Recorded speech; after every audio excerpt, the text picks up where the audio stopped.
This video is brought to you by Brilliant. Today, the Speaker of the House of Commons, Lindsay Hoyle, is put under pressure to resign. The EU and UK argue with each other about fishing rights, and European stocks reach a record high. From TLDR News, this is your daily briefing for Thursday the 22nd of February 2024. The House of Commons erupted into chaos yesterday following a decision by the Speaker, Lindsay Hoyle, to allow a Labour amendment on an SNP motion. Now, on the surface, this might not seem all that controversial, but when we dig down into it, there are accusations that Labour pressured Hoyle, who's meant to be impartial but was previously a Labour MP, to overturn centuries of convention in order to benefit the unity of the Labour Party. The motion being voted on was proposed by the SNP and called for an immediate ceasefire in Gaza.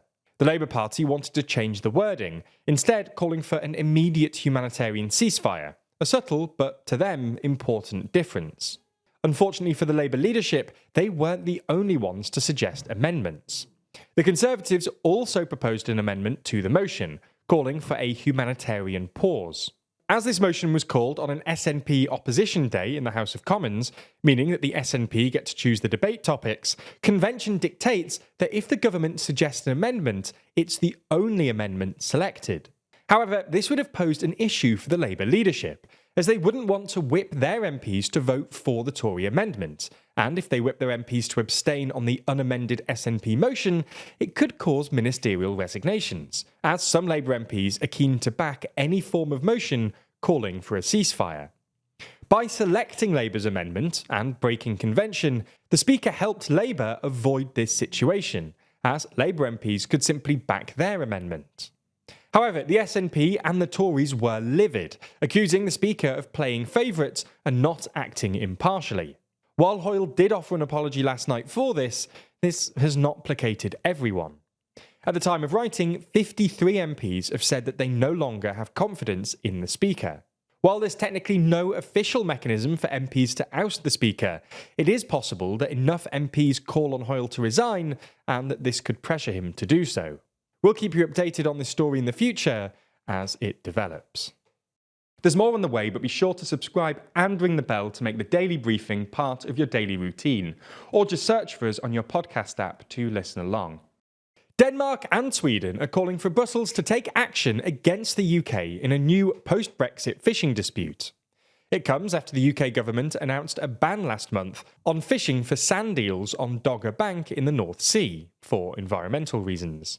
Dogger Bank is an area that straddles the territorial waters of the UK, the Netherlands, Denmark and Germany, and is home to a variety of small creatures that live in the sand, and are a food source for birds like kittiwakes and puffins, as well as porpoises.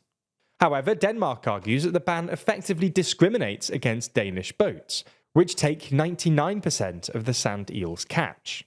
These are then used to produce fish oil or as pig feed.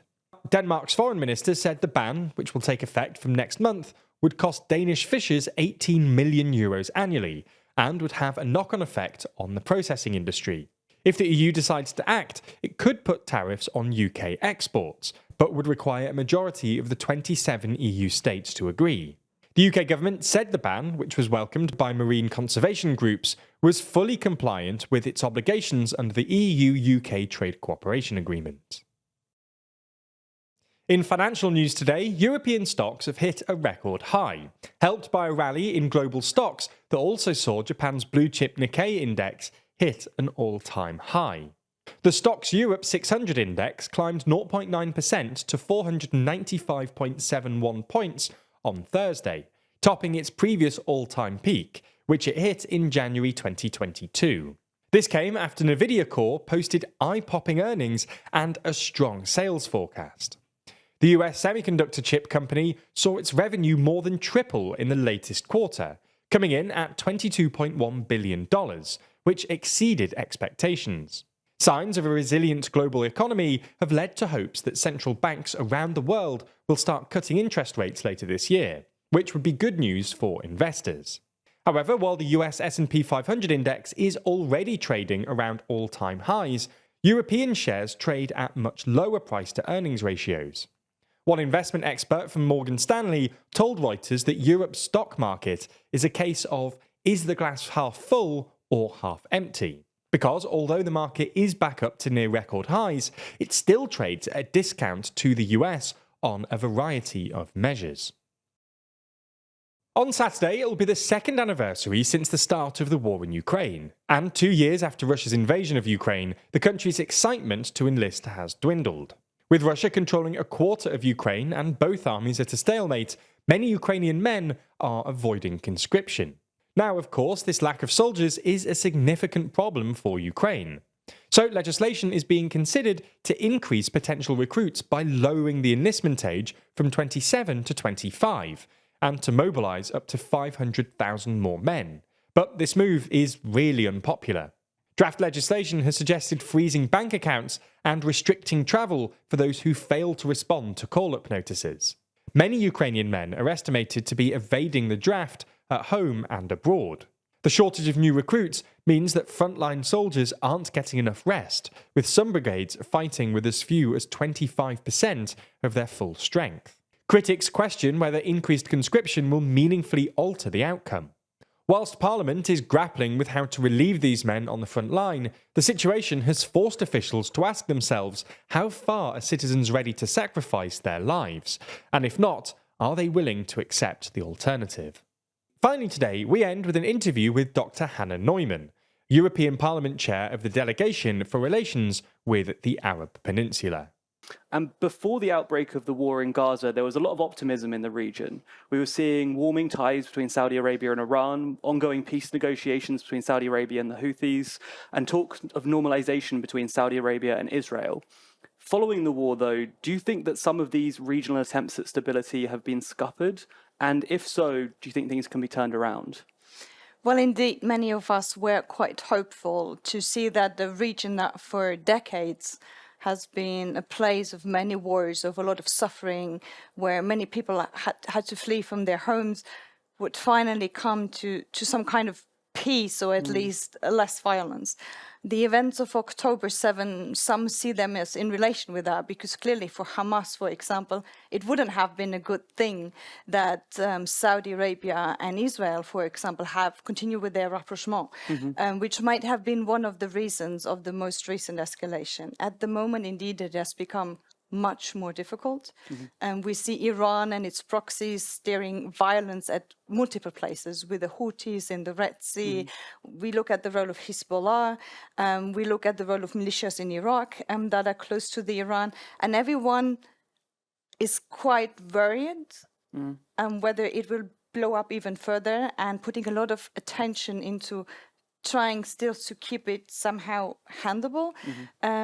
The future will show us where this will take, but for sure, and that has changed, beyond the layer, I would say, of ministers of foreign affairs, there is a lot of communication channels that have been built in recent years and that we can now rely to.